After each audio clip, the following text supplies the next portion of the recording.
नमस्कार नमस्कार नमस्कार। आवाज 24 न्यूज की चुनावी यात्रा में आपका स्वागत है। और चुनावी यात्रा के तहत हम कसबा विधानसभा क्षेत्र के गढ़िया बलुआ, जी हां, आप जैसा कि देख रहे हैं कि मोहम्मद इत्तेफाक आलम उर्फ मुन्ना भाई यहां के निर्दलीय प्रत्याशी हैं, किसी दल से नहीं है, लेकिन इनका जो रुतबा है फिलहाल देखने को मिल रहा है। चूंकि इनके पंडाल के नीचे काफी कार्यकर्ता बैठे हुए हैं, चुनाव की जो है सरगर्मी अपने चरम पर है और बस 2 दिन के बाद जो है पूर्णिया का तीसरे चरण का जो है वोटिंग होने वाला है। और मुन्ना जी जो यहाँ के प्रत्याशी हैं, निर्दलीय प्रत्याशी हैं, वो आपके सामने हम इनसे रूबरू कराने के लिए आज हम जो है गढ़िया बलुआ पहुंचे हुए हैं। जी हाँ, उजले लिबास में पूरी तरह से मुन्ना जी तैयार हैं। अभी वो अपने क्षेत्र में निकलेंगे, लोगों से मिलेंगे और वोट की जो है अपील करेंगे। लोगों का समर्थन इनको काफी अच्छा मिल रहा है इनके क्षेत्र में, हालांकि ये निर्दलीय हैं। तो चलिए जानते हैं मुन्ना जी से कि इनका जो चुनावी मिजाज है यहाँ की जनता का, और क्या चुनावी वायदे ये कर रहे हैं कि लोग इनको वोटिंग करें।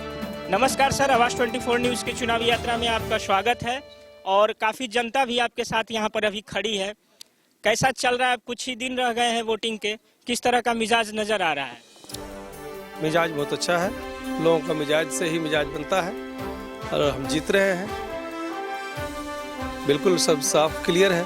आप सब निर्दलीय प्रत्याशी हैं यहाँ के, आपके जो क्षेत्र के जो क्या मूलभूत समस्याएं और क्या मुद्दे रही हैं, आप लोगों के सामने जाकर किन वादों को ला रहे हैं? जो पहले की जो सरकारें रही हैं, जो भी विधायक रहे हैं, तो उनका कुछ तो ऐसा काम रहा होगा जो आपको लगता होगा कि अगर लोग चुनते हैं यहाँ से तो हम उस चीज़ों को जो है अच्छी तरह से। क्या गिनाएं आपको? जो एक जनप्रतिनिधि का, एक विधायक का, एक एमएलए का जो वर्क होता है, कोई वर्क है ही नहीं, तो क्या गिनाएं यार, क्या छोड़ें? ना यहाँ पर विकास है, ना यहाँ का में किसी से मिलना जुलना है। अभी ऐसा लग रहा है कि यहाँ कोई जनप्रतिनिधि है ही नहीं, कुछ नहीं है। तो ये जो राजनीति का जो खालीपन है आपके क्षेत्र में दिखता है, हालांकि ये क्षेत्र किसानों से जुड़ा हुआ क्षेत्र है, कृषि यहाँ की प्रमुख पेशा है। क्या किसानों की जो व्यवस्थाएं हैं यहाँ पर, जो सरकारी योजनाएं हैं धरातल पर आपके क्षेत्र में पहुंची हैं? देखिए, ये तो देश ही किसान प्रधान है, लेकिन यहाँ का किसान के लिए कुछ नहीं सोचा जा रहा है, बिल्कुल नहीं। यहाँ का जैसे देख लीजिए, कोई एमएसपी बनता है सरकारी, तो उसका उस रेट में बिक रहा है, इसके लिए कोई आवाज़ उठा रहा है, कोई भी जनप्रतिनिधि इसके लिए कोई बात कर रहा है। किसान को तो ऐसे बदहाली में छोड़ा गया है कि इसको देखने वाला कोई, सुनने वाला कोई नहीं है। किसानों का हाल यहाँ पर पूरा बदहाल मतलब किसी लायक नहीं है, किसी तरह फसल उपजा के खा रहा है। आप निर्दलीय प्रत्याशी हैं, लेकिन केंद्र सरकार जो कहती आ रही है कि हम किसानों के लिए काफी कुछ कर रहे हैं, एक नया बिल भी आया इस बीच में, क्या यहाँ के किसान संतुष्ट हैं उस बिल से? नहीं, संतुष्ट तो नहीं है, वो बिल का विरोध है। लेकिन कुछ जो चीज सरकार बना रहा है, कोई योजना हो रहा है, लेकिन यहाँ धरातल में लाने के लिए यहाँ की जनप्रतिनिधि का बहुत बड़ी रोल होता है। लेकिन ये जनप्रतिनिधि लोग तो कुछ करता ही नहीं है, कभी किसी किसान के लिए सोचता ही नहीं है। यहाँ तो कुछ नहीं है उस मामले में।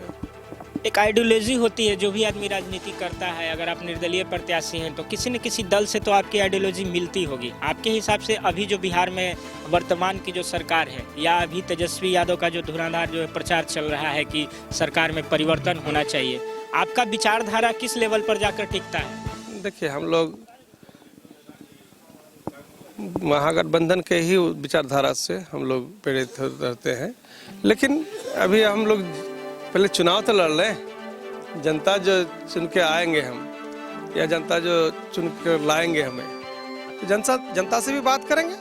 और महागठबंधन का ही लगभग जनता ज़्यादातर ये कर रहा है, महागठबंधन में ही जाएंगे। पिछले 15 साल का जो शासन रहा नीतीश कुमार का, जो महागठबंधन की तरफ से ही कहा जा रहा है कि मुख्यमंत्री अब थक चुके हैं, उन्हें रिटायरमेंट ले लेनी चाहिए और बिहार में बदलाव होनी चाहिए, क्या आपको लगता है कि ये सही है? नहीं, बदलाव तो होनी चाहिए। बदलाव की बात जहाँ तक आती है, बदलाव तो होनी चाहिए। सत्ता जब तक परिवर्तन नहीं होगा तो विकास नहीं होगी। जब सत्ता में काबिज कुछ लोग हो जाते हैं तो उसके बाद तो उनका अहम बोलता है, उनका अहंकार बोलता है, और वो अपने आप को शहंशाह समझने लगता है। वहाँ जहाँ कोई विकास नहीं होता है, वो जान रहा है कि हम तो फिर जीतेंगे। तो इसलिए करके परिवर्तन तो चाहिए। जब तक परिवर्तन नहीं होगा तो विकास नहीं होगा। ग्रामेटिकल रूप से आपके क्षेत्र की बात करें, कस्बा विधानसभा क्षेत्र की बात करें, प्रमुख समस्याएं अभी भी क्या रही हैं आपके नज़र में? देखिए, यहाँ की जो समस्या है, बाढ़ प्रभावित क्षेत्र है। यहाँ पुल पुलिया रोड नाला ये सब बहुत प्रभावित क्षेत्र है। यहाँ ना तो पुल बना है, अरे क्या बोलेंगे बॉस, यहाँ तो आज़ादी के बाद कोई विकास ही नहीं हुआ है। यहाँ आज़ादी के बाद बहुत जगह देखेंगे आप, कम से कम 10 जगह 15 जगह दर्जनों जगह देखिएगा, पुल अभी तक बना नहीं है। दोनों ओर गांव है, बीच में नदी है, पुल नहीं है, ना पुल है ना रोड है ना कुछ है। विकास तो कोसों दूर है, यहाँ पर विकास है ही नहीं। पुल नहीं है, रोड नहीं है, विकास नहीं है। और जहाँ तक मुन्ना जी का ये कहना हुआ कि आज़ादी के बाद जो एक तरह से नगण्य रहा है इस क्षेत्र में काम, हालांकि किसान यहाँ पर जो है काफ़ी संख्या में है, किसानी यहाँ की मुख्य पेशा है। सर आप मौजूद हैं यहाँ पर भी, यहाँ पर आइए हम कुछ लोगों से भी बात करते हैं। चाचा आप बतलाएं, आप बुजुर्ग हैं, यहाँ के पुराने निवासी हैं, आपका क्षेत्र किस तरह से 15 साल गुजरा है? कोई चीज़ का माने यहाँ माना ये नहीं है, ना पुल है ना ये है, कलभेट है, ये सब एकदम बहुत किसान को माने और पब्लिक को बहुत तकलीफ होता है। कोई विकास नहीं हुआ। क्या हाल है परिवर्तन का आपके क्षेत्र? यहाँ बहुत दिक्कत है, हम लोग का क्षेत्र में बहुत चीज का दिक्कत है। आप लोग मुन्ना जी इत्तेफाक आलम जो हैं उनके समर्थक हैं, इनसे कितनी उम्मीदें हैं आपको? बहुत उम्मीदें है जी। लगता है क्षेत्र विकास हाँ होगा होगा ये हैं यहाँ के जो है समर्थक है मुन्ना जी के, इत्तेफाक आलम जी के, ठीक है। तो और भी कुछ लोग से जानते हैं, युवा हैं, आप बतलाएं, नेताजी के आप समर्थक हैं, किस तरह का प्रचार चल रहा है और क्या उम्मीदें रखते हैं इनसे अगर जनता इनको चुनती है? हमारा प्रचार जोरों शोरों से चल रहा है और एक निर्दलीय होने के नाते जिस तरह से हम लोगों का प्रचार चल रहा है शायद किसी पार्टी ने अभी तक नहीं किया है। और जहां तक हम लोगों की कोशिश है, हमारे जितने भी कार्यकर्ता हैं या जितने भी हमारे मतदातागण हैं, सभी ने मिलकर हमें काफ़ी सपोर्ट किया और हमारे लिए काफ़ी प्रचार में लगे हुए हैं जी। क्या बोलना चाहेंगे चाचा जी, कुछ बोलेंगे? बोलेंगे। हम लोग का आफाक बाबू 3 टर्म से जीते हुए हैं, हम लोगों का कोई विकास नहीं है, ना गांव घर घूरता है। हम लोग इसीलिए लगे हैं कि हम गरीब आदमी हैं।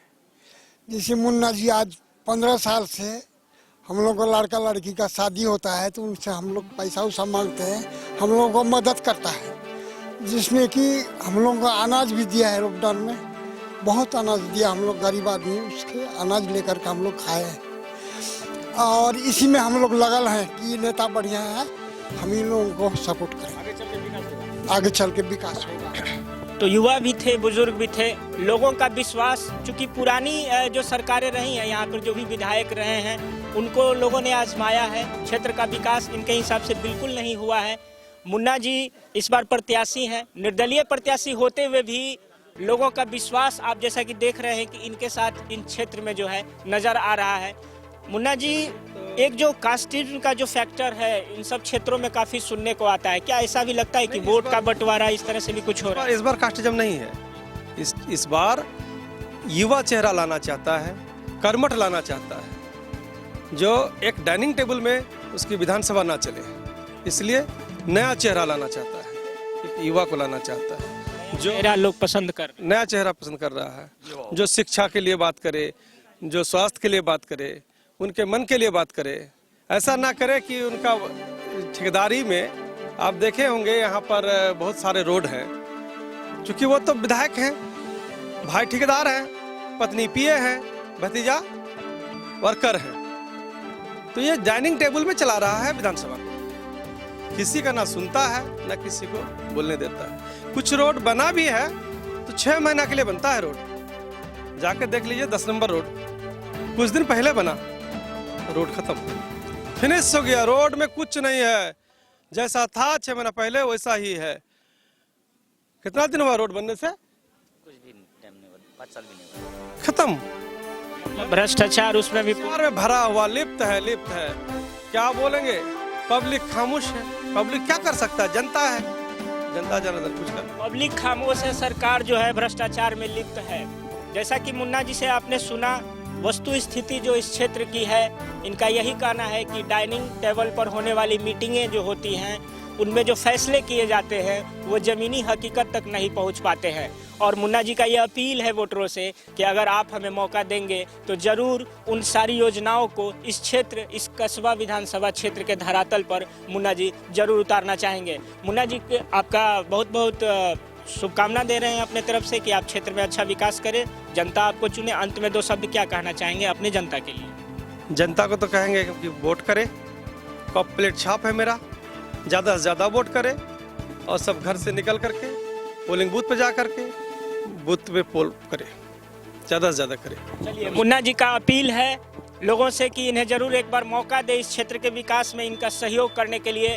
अब जो है 7 तारीख को वोटिंग है और 10 तारीख को जो है काउंटिंग है। ये पता चल पाएगा उस समय ही कि मुन्ना जी की बातों को कितनी गंभीरता से यहाँ की जनता लेती है और क्या इन्हें विकास करने का एक मौका इस विधानसभा क्षेत्र से मिलता है या नहीं। ओम प्रकाश मिश्रा, चुनावी यात्रा में, नमस्कार। चले थे बिहार को ललकारने, 25 साल तक जिन्होंने जातिवाद का जहर फैलाया। और बिहार की जो डबल इंजन की सरकार, जो मौजूदा जो सरकार है, वो पूरी तरीके से आईसीयू में है। क्या भी गठबंधन कर लो, कुछ नहीं